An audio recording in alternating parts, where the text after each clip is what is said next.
Sir ಈ ಕ್ಷಣದಲ್ಲಿ ನೀವು ಯಾವ ಕ್ಷಣವನ್ನು ನೆನಪಿಸ್ಕೊಳ್ಳಿಕ್ಕೆ ಇಷ್ಟಪಡ್ತೀರಿ ಸರ್? ಅದೇಮ್ಮ ನಾನು ಸರಿಗಮಪದಲ್ಲಿ ಅವ್ರ ಜೊತೆ ಟೈಮ್ ಸ್ಪೆಂಡ್ ಮಾಡಿದ್ದು, ಇನಿಷಿಯಲ್ ಟೈಮಲ್ಲಿ ಹಂಸಲೇಖ ಸರ್ ಜೊತೆ ನಾನು ಕೆಲಸ ಮಾಡ್ತಿರ್ಬೇಕಾದ್ರೆ ಅವ್ರ ಜೊತೆ ಹಾಡಿದಂಥ ಡ್ಯೂಯೆಟ್ಸ್. ಸರ್ ಈಗ ವಿಶೇಷ ಅಂತ ಹೇಳಿದರೆ ಗಾಯಕರಿಗೆ ಭಾಷೆ ನಂಟಿರುತ್ತೆ, ಸಂಗೀತದ ನಂಟಿರುತ್ತೆ. ಕನ್ನಡದ ನಂಟು ಅಂದರೆ ನೆಲದ ನಂಟಿರುವಂಥದ್ದು ವಿಶೇಷ ಅನಿಸುತ್ತೆ ಜಾನಕಿ ಅಮ್ಮ ಅವರ ವಿಚಾರದಲ್ಲಿ. ಯಾಕೆಂತ ಹೇಳಿದ್ರೆ ಮೈಸೂರಲ್ಲಿ ಅವ್ರಿಗೆ ನಮ್ಮ ಜೊತೆ ಲಾಸ್ಟ್ ಇಲ್ಲಿ ಕರ್ನಾಟಕದಲ್ಲಿ ಮೈಸೂರಲ್ಲಿ ಬಂದಿದ್ದು ಅದು ನಮ್ಮೆಲ್ಲರ ಪುಣ್ಯ.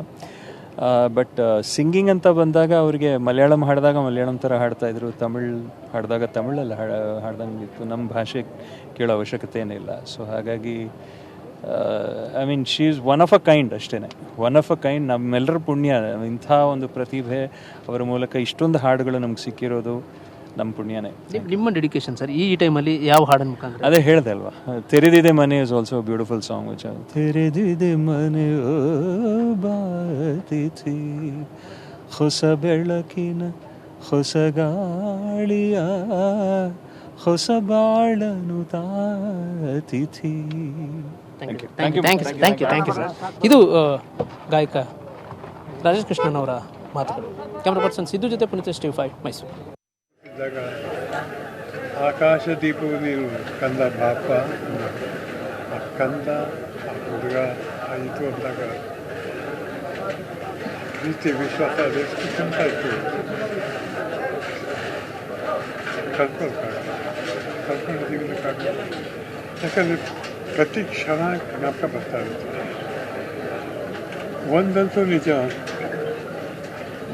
ನಾ ಏನೇ ಹೆಸರು ಮಾಡಿದ್ದು, ನನ್ನ ಸಿನಿಮಾಗಳಿಂದ ನನಗೆ ಆ ಹೆಸರು ಬಂದಿದೆ ನಿಜ. ನನಗೇನು ಟೈಟ್ಲ್ ಕೊಟ್ಟಿದ್ದಾರೋ ಜನ, ಆ ಟೈಟ್ಲಿಗೆ ಅಮ್ಮ ಬಾಲು ಇಬ್ಬರು ಕಾಲರಾಗ್ತಾರೆ. ಅವ್ರ ಹಾಡಿಗೆ ನಾವು ಆ್ಯಕ್ಟೇ ಮಾಡಬೇಕಾಗಿರಲಿಲ್ಲ. ಹಿಂದೆ ಹಾಡು ಬರ್ತಾಯಿದ್ರೆ ಮುಖದಲ್ಲಿ ತಾನಾಗಿ ಎಕ್ಸ್ಪ್ರೆಷನ್ ಇರೋದು, ಆ ಥರ ಹಾಡಿರೋರು.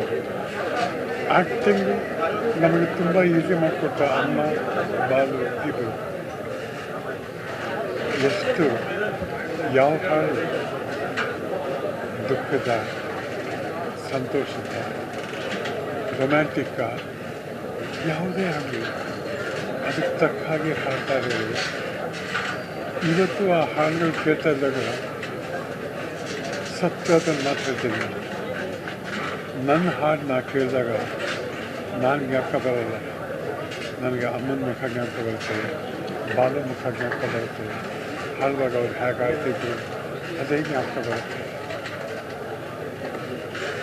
ಅಮ್ಮ ಮೈಸೂರಿಗೆ ಬಂದಿದ್ದಾರೆ, ನೋಡಬೇಕಾಗುತ್ತಲ್ಲ ಕಂದ ಅಂತ ನನಗೆ ಫೋನ್ ಮಾಡಿದಾಗ ಆದಷ್ಟು ಬೇಗ ಬರ್ತೀನಮ್ಮ ಅಂತ ಹೇಳಿದೆ. ಹುಡುಗರು ತಪ್ಪು ಮಾಡ್ತಾರೆ.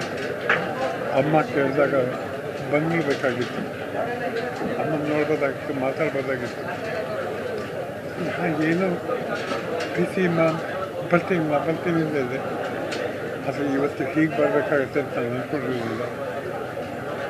ಅಮ್ಮ ಎಲ್ಲೇ ಇರಲಿ, ಹೇಗೆ ಇರಲಿ, ಎಂದೆಂದಿಗೂ ನಮ್ಮ ನೆನಪಲ್ಲಿ, ನಮ್ಮ ಹೃದಯದಲ್ಲಿ, ನಮ್ಮ ಮನಸ್ಸಿನಲ್ಲಿ ಚಿರಸ್ಥಾಯಿಯಾಗಿರ್ತಾರೆ. ಅಮ್ಮನ ಆತ್ಮಕ್ಕೆ ಶಾಂತಿ ಕೊಡ್ತೀನಿ. ಯಾಕೆಂದರೆ ಆ ಆತ್ಮ ಎಲ್ಲೇ ಇದ್ದರೂ ನಾವು ಚೆನ್ನಾಗಿರಿ ಅಂತ ಆಶೀರ್ವಾದ ಮಾಡ್ತಾಯಿರ್ತಾರೆ. ಅದಕ್ಕೆ ಆಶೀರ್ವಾದ ಮಾಡೋಕ್ಕೆ ಅಮ್ಮ ನಿಮಗೆ ಶಾಂತಿ ಸಿಗಲಿ.